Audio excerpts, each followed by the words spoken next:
Tim Kirk, Gourmet Wine Magazine Winemaker of the Year.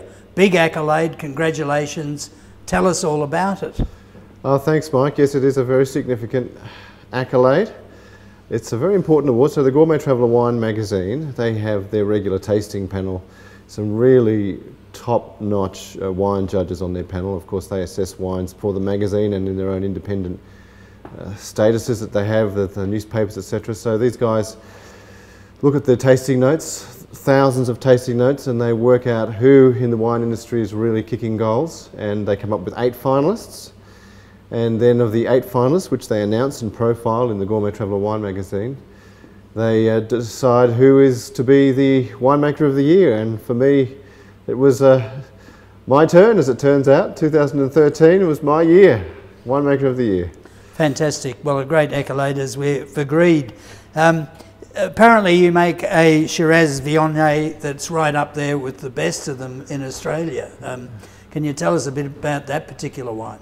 Yeah, well, there's a couple of things to say about it, Mike. It's a different take, a whole new take, if you like, on Australian Shiraz. And I think many of us have grown up with that fabulous South Australian style of Shiraz, which is black, gorgeously, opulently fruited, lots of flavour, heaps of flavour, a fair bit of alcohol, good tannin.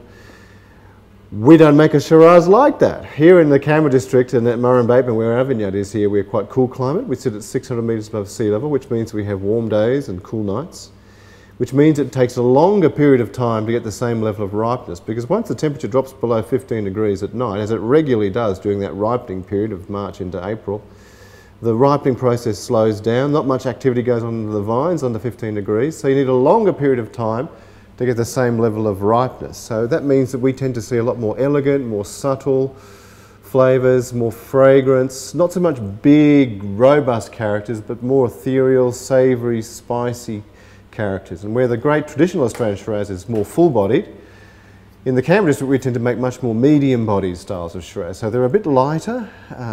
They are fantastic, of course, for pairing with food. And it's really a style of Shiraz that's gaining a lot of traction in the marketplace. And now the Shiraz Viognier then is a pretty interesting thing, because Viognier is actually a white grape. So you might ask, well, why would you put a white grape in with the red? Now I have to tell you that it is mainly red. So the Shiraz Viognier that we make at Clonakilla is like 95% Shiraz, but we do co-ferment just 5% of that rare white grape Viognier. And we stole that idea, as we've stolen many of our best winemaking ideas, from the French. And there's a place in the Rhone Valley in France where they make knockout Shiraz, and in their vineyards there in this place called Côte Rôtie, they actually have Viognier in many places planted in the vineyard alongside the Shiraz. And for centuries there they've been doing this blend, Shiraz Viognier. So after I visited Côte Rôtie back in 1991, I tasted these amazing wines, and I was so inspired by them because they had this extraordinary level of perfume and elegance and fragrance and subtlety to them, that I thought it would be fantastic if we could make a style of Shiraz like this back in Murray & Bateman. And as it turns out, my dad had planted some Viognier a few years earlier, and his original idea had been to make a white Viognier wine. But when I came back from the Rhone with my head and heart full of this Shiraz Viognier concept, I said to Dad, well, why don't we give this a go? Because the Viognier was just about to crop for the first time, as it turned out, the year that I returned. So to his great credit, Dad gave a young man his druthers, and off I set making the Shiraz Viognier blend. And of course now we've been doing it for over 20 years, and it's recognised all over the world as one of the great Australian Shiraz styles now. So there you go. That's fantastic. You're obviously an overnight success, so tell us about your family history and the history of the winery here and at Murray & Bateman. Yeah, it's taken us 40 years to become an overnight success, Mike. It's a story with agriculture and the marketing things in general, as you well know. That the vineyard was first established by my dad, Dr. John Kirk, back in 1971.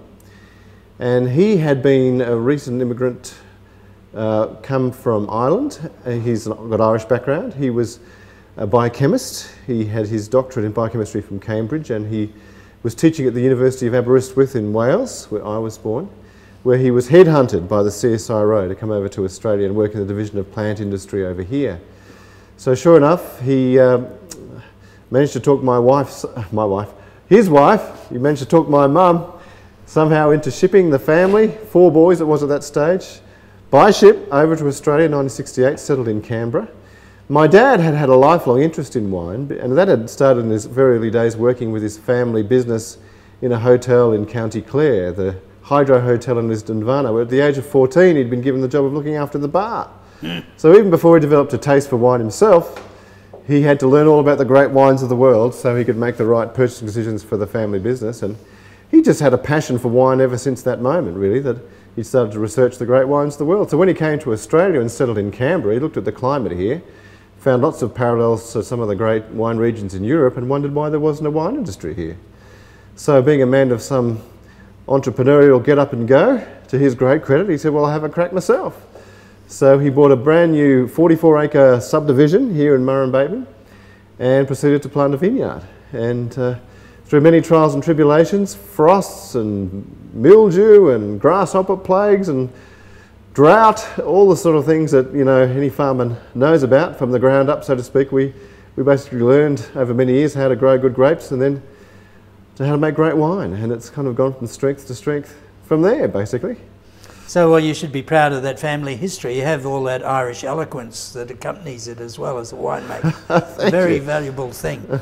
I understand you also make a really good Riesling here. Yeah. So if I whispered Sauvignon Blanc in your ear, what would your reaction be? Well, you know, I love great wine, wherever it comes from and whatever grape it's made from. It's, and we do make actually some Sauvignon Blanc here. We make a Semillon Sauvignon Blanc blend. But if I had to just choose one white variety to plant in the Canberra district, it would definitely be Riesling.